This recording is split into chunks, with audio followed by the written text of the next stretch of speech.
I think it's clear at this point that U.S. elites are completely oblivious to the situation that we find ourselves in.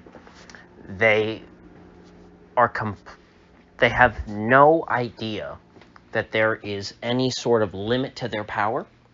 They have been raised during the unipolar moment. This is, I forget who I first heard use the term, but they truly are the West Wing generation.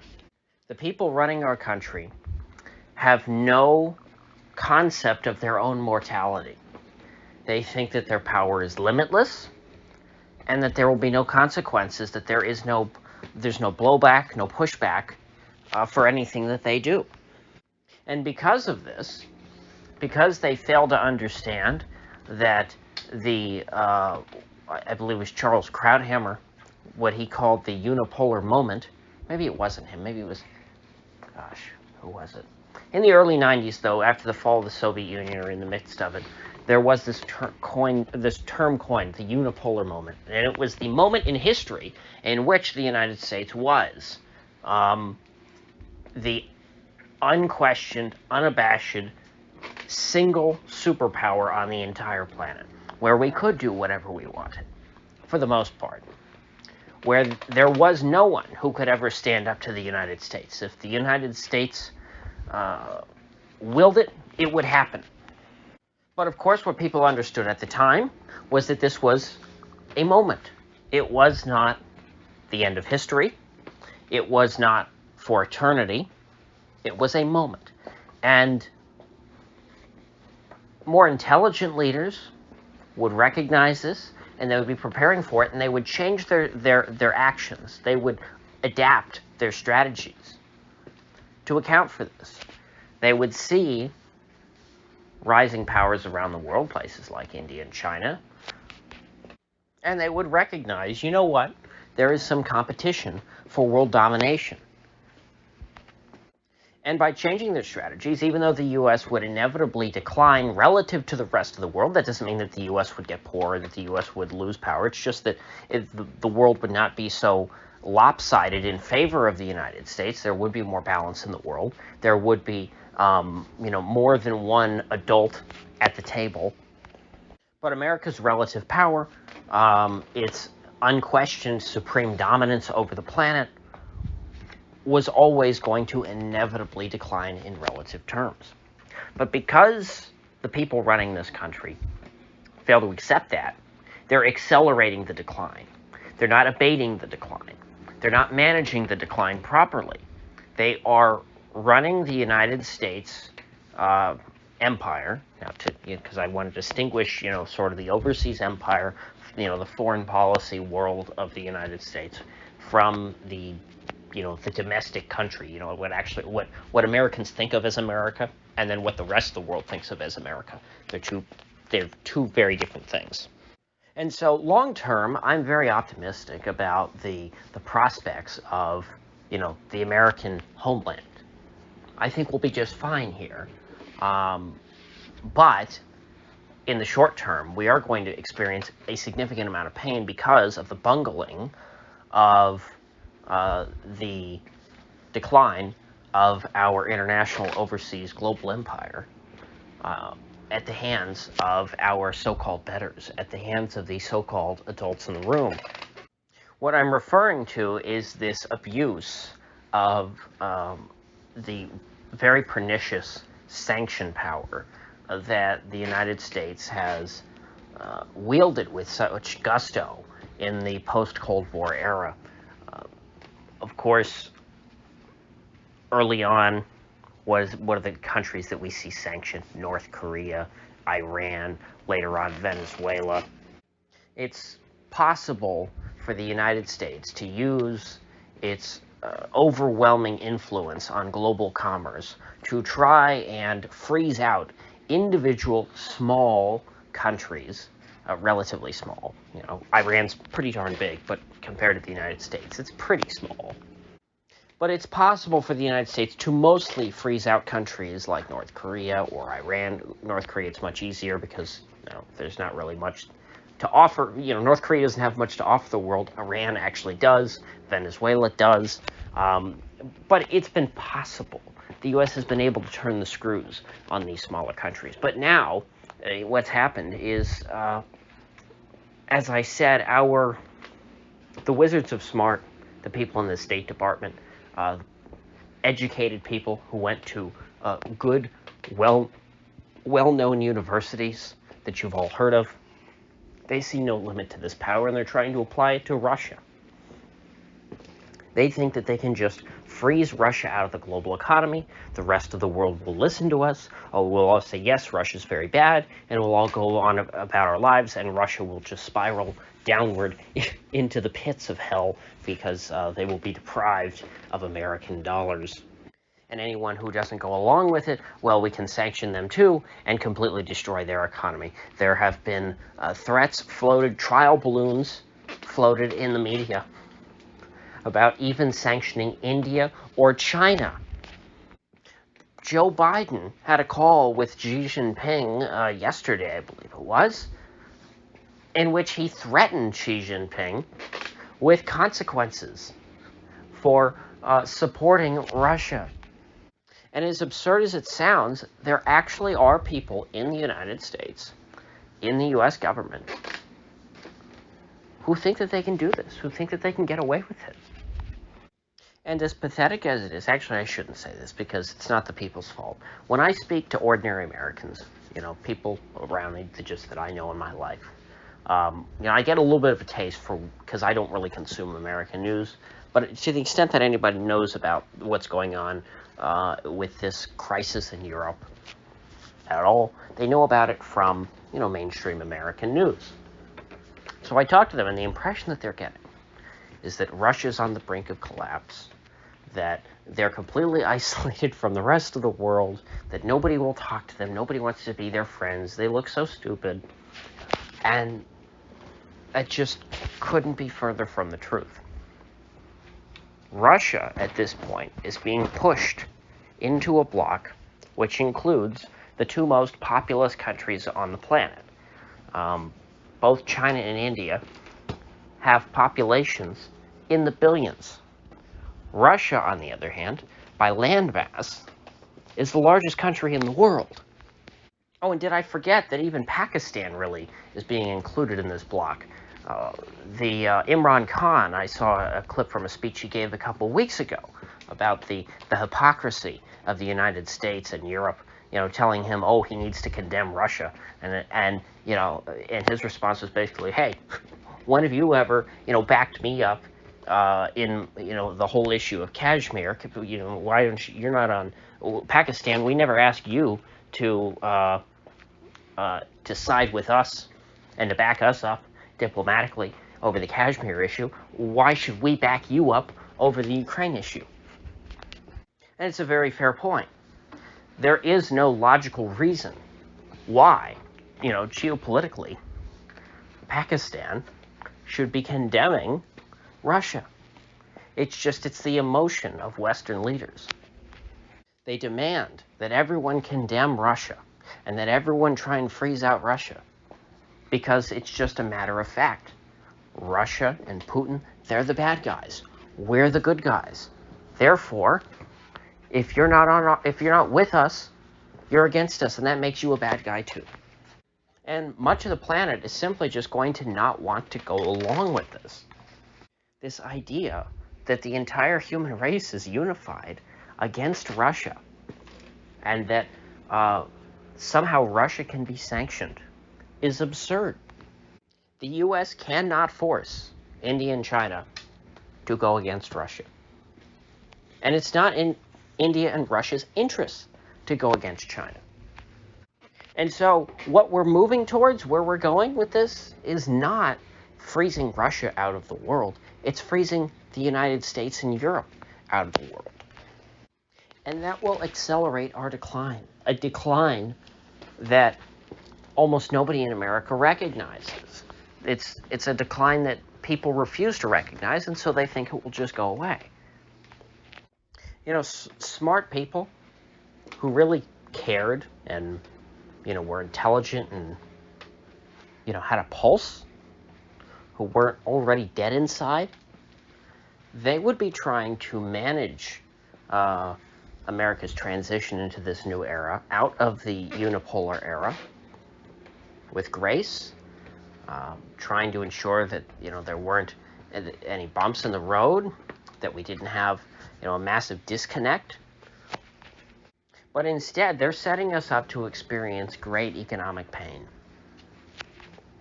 The same people who would call me an isolationist because I don't want, I guess, to bomb Russian convoys in Ukraine or invade Syria, are walling off America from the rest of the planet. Make no mistake, they're threatening to cut off India and China, i.e. cut us off from India and China. That would lead to an incredible shock to the American economy. I can't even fathom it.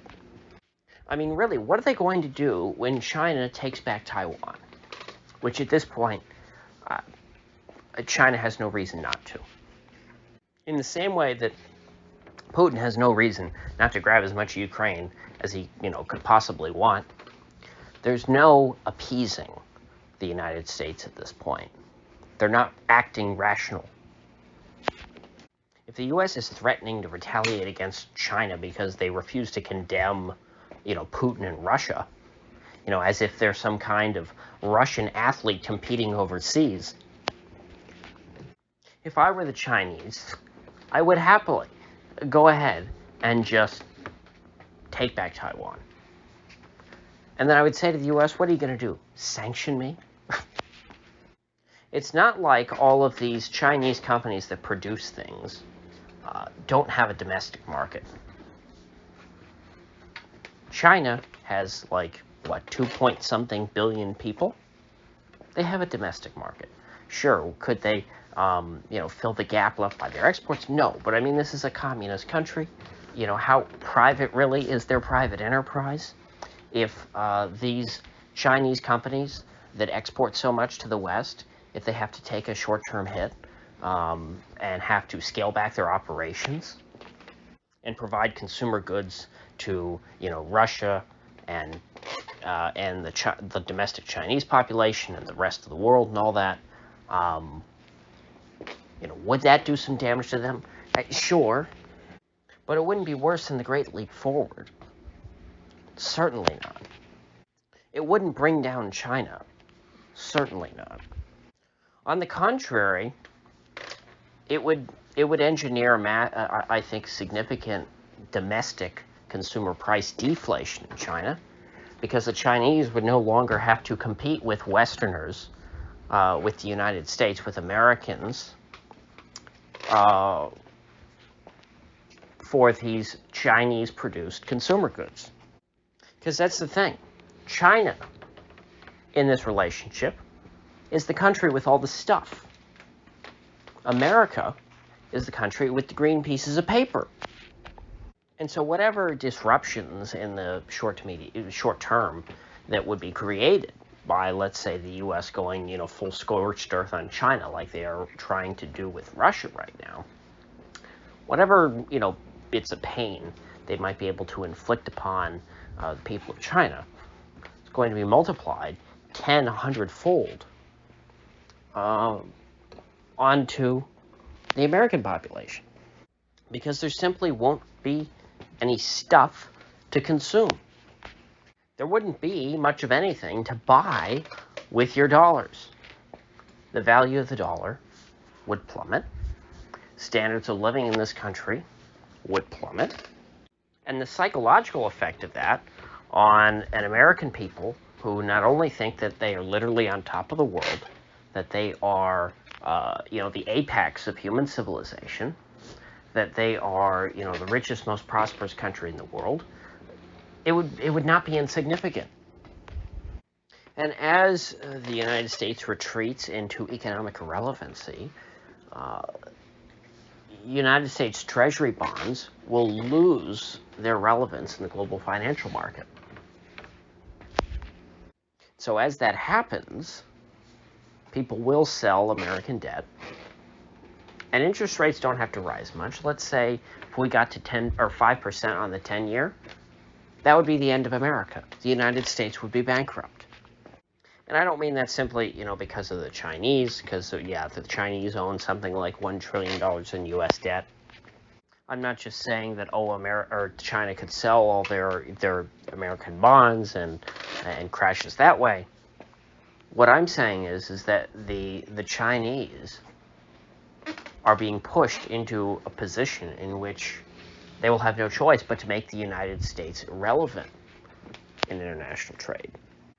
They have been building a parallel financial system and cutting Russia and potentially China and India out of the American financial system. It's going to push more and more people into the Chinese system in order to, trade with this massive portion of the world. And so the United States is by no means in a position of strength. We're in a distinct position of weakness. And so rather than, Russia being on the verge of collapse, as we're being told in Western media, it's the United States who is much closer to collapse. It's not very hard to see. You just have to be looking with open eyes and not be deluded. And I don't say this to cheer it on, but even if you're someone who wants to prevent this, you need to recognize the possibility and you need to act accordingly. The more that our leaders lash out in anger and frustration at their own impotency, the more the United States will be exposed as a paper tiger, and the less people around the world will fear it. I mean, there's just nothing that I see that is an example of the leaders in the U.S. doing anything but the wrong thing. You've got the sanctioning of Russia, trying to cut off Russian oil from the world oil supply, trying to create a supply shock in energy. Second, the promotion of the green agenda, trying to shut down fossil fuel production across the planet, which will create an energy shock and send people into abject poverty. Third, now, the threats to sanction India and China, threatening consequences to Xi Jinping as if he has anything to fear from the United States. And so therefore, trying to create a shock in consumer goods. Try and find me things in your house that aren't made in China. And no, things made in India don't count, because we're talking about sanctioning them too. But in reality, that's what you're seeing. Everything's made in China, and as China's starting to advance, and you're seeing manufacturing move to other countries and things. You're seeing a few more things now made in India. Your high-end electronics come from Taiwan. Even if they don't say made in Taiwan on them, there's Taiwan components in there. And China's going to take it, because they have no reason not to. And what do we here in the U.S. have? We've got a bunch of hot air. That's what we've got. We've got bloviating politicians. We've got school marms who will pound their fist on the table and wax poetically about the rules-based international order, which basically translates to do as I say or else. But that only works when or else means something really, really bad that you'd like to avoid. America's dying, and it's hard to watch. I know that ultimately the buffoons in power who are grenading their own position, I think will, in time, be replaced with much better people, and that we will be in a much better position in the long run, when perhaps when my grandchildren are around, America will be on a better footing than it is right now. But for now, it's going to be a rough ride. But hey, on the bright side, if there really is some kind of falling out with China, that will be the end of the green agenda. The green agenda is synonymous with China. And the green agenda is something that it was probably the first political issue that ever, personally affected me. that I've been, so opposed to for so long. And so, no, that's not a reason to cause a falling out with China, but it's a silver lining, put it that way. So, with that said, I will see you folks back here tomorrow.